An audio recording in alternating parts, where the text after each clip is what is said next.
Hey, it's Clay Trader, and this will be a video chart on ticker symbol SGMO. We'll take a look at the 30-minute time frame. Real quick, what do I mean by 30-minute in case maybe you're new to charts?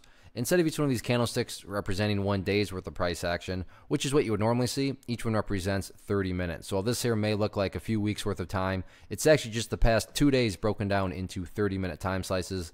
I like to this time frame. I think it does a good job of telling the quote-unquote story of the price, and then makes mapping out where levels of support and resistance a bit easier to see. Don't mean to state the obvious, but I will anyways.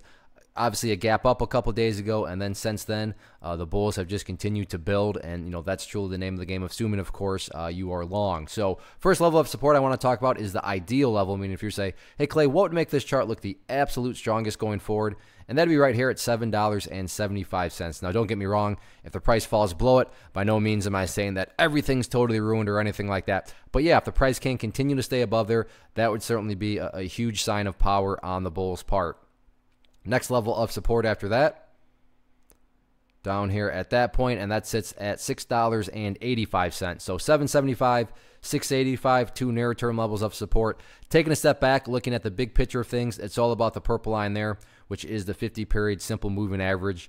Keyword there being moving, so as time goes by, that line's going to continue to move its way upwards. And a very simplistic way to look at all this, as far as if you're concerned about the health of the move, this being defined as the move. So how can you measure the health of that? Like I said, easy way to look at that, as long as the price is above that purple line going forward, then the bulls are in full health, no questions asked. Now, what about areas of resistance? If this movement is going to continue upwards, where are some of these potential battlegrounds at?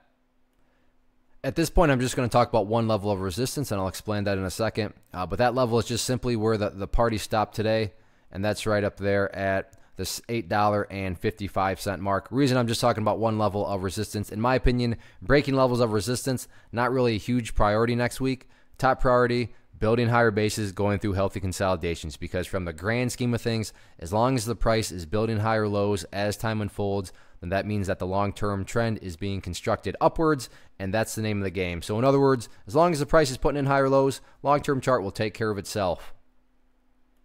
One of the biggest questions that I get is, hey Clay, how do you find the stocks that you trade? So what I've done is put together a free resource guide where I talk about the tools that I use to locate stocks that I find interesting and think may have potential. So if that sounds like something that could add value to you as a trader, then click on the image that is up on the screen right now, and I will email you the guide. The guide itself is very short and to the point, and best part, it's completely free. Thanks for watching the video. Let me know if you have any questions.